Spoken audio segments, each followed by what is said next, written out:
पवन, तुम सवाल पूछ सकते हो, कोई प्रॉब्लम नहीं। सर काफी समय से मतलब हमारे क्लासेस ऑनलाइन चल रहे हैं और मेरा ऐसा राइटिंग थोड़ा हैबिट छूट गया है सर मेरा।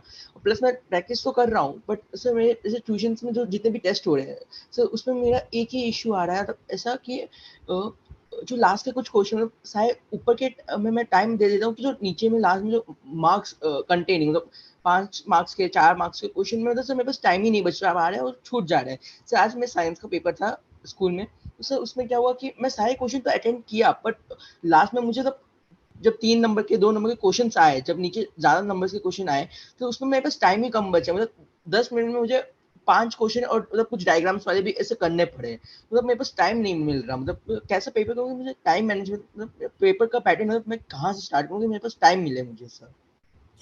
ओके सो पवन, सबसे इम्पोर्टेंट इसमें ये है कि देखो, कोई भी सोल्यूशन तुम्हारे लिए तभी काम करेगा जब तुम अपने एग्जाम की तैयारी अच्छे से करोगे, नंबर वन। नंबर टू, आज आज जो तुमने पेपर दिया साइंस का, कितने मार्क्स का छोटा? सर लास्ट में 2 मार्क्स का क्वेश्चन था, मतलब ऑलमोस्ट फॉर्मूला लगा के आंसर निकलने वाला था, बस मैम ने पेपर ले लिया, तब हाथ से खींच लिया, तो 2 मार्क्स का मतलब पेपर क्वेश्चन छूट गया है मेरा, 2 नंबर का लास्ट क्वेश्चन। घर पे तुम्हारे सेल्फ स्टडी के अभी क्या चल रहा है, मतलब कितना समय तुम अभी सेल्फ स्टडी पे दे रहे हो? टाइम सर मैं आउट अप्रोक्स 4 to 5 दे पाता हूँ। फिर ना उसके स्कूल्स में भी तो होमवर्क ज्यादा देते थे, तो 4 to 6 या 4 to 5 निकलता है या 3 to 4 अप्रोक्स इतने ही निकल पाते हैं। 1 से 2 घंटे डेली सेल्फ स्टडी कर ले रहे हो? हाँ सर उससे ज्यादा ही हो रहा है, 2 से ज्यादा ही हो जाता है, 3 या 4 के बीच में होते हैं सर। और ये सेल्फ स्टडी सिर्फ रीडिंग बेस्ड है या राइटिंग बेस्ड है?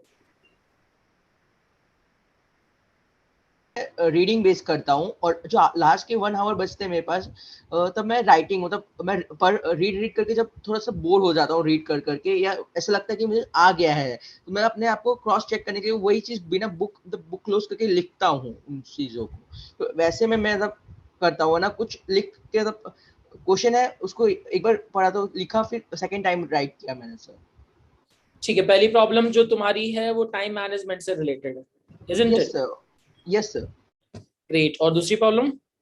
सर दूसरी प्रॉब्लम ये है सर, मैं कितने भी घंटे से मैं पढ़ रहा हूँ, जितने भी घंटे सर मैं ऐसे मैंने अभी एक बार पूरा चैप्टर किया मैथ्स का सर, और मैंने उसको एक बार पूरा किया, मुझे उसमें से कुछ और डाउट्स आए और कुछ डाउट्स आए, मैंने आपसे पूछा, फिर मैं जब सेकंड टाइम सेम चैप्टर को 2 दिन बाद करूंगा तो सर मुझे उस चैप्टर से फिर से कुछ क्वेश्चंस में डाउट आ जाते हैं सर।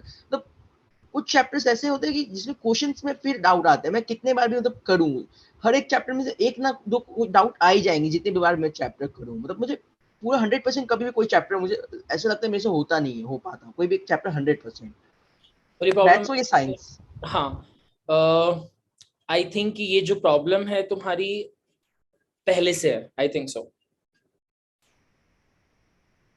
माइक ऑफ है तुम्हारा शायद। ये सही पहले से है। ठीक है, ये प्रॉब्लम तुमने टेंथ में महसूस किया सिर्फ, इससे पहले तुमने महसूस नहीं किया था कभी?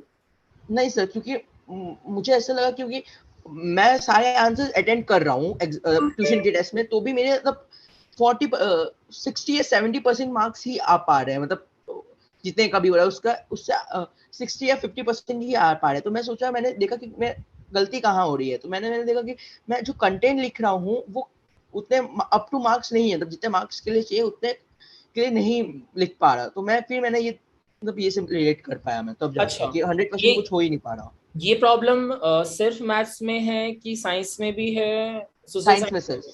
साइंस में भी है सर। साइंस में भी है, मतलब मैथ साइंस दोनों में भी, दोनों में?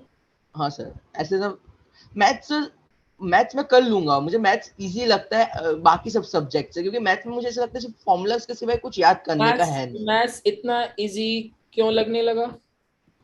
सर पता नहीं, मुझे 6 से ही मैथ्स इजी लगता था, 5th से ही मुझे मैथ्स इजी लगता था, तो मुझे और अभी तक फिफ्थ मैथ्स से उसी की वजह से इजी लगता है। फिफ्थ स्टैंडर्ड से 10th स्टैंडर्ड तक मैथ्स कौन पढ़ा रहा है तुमको? आप ही सर।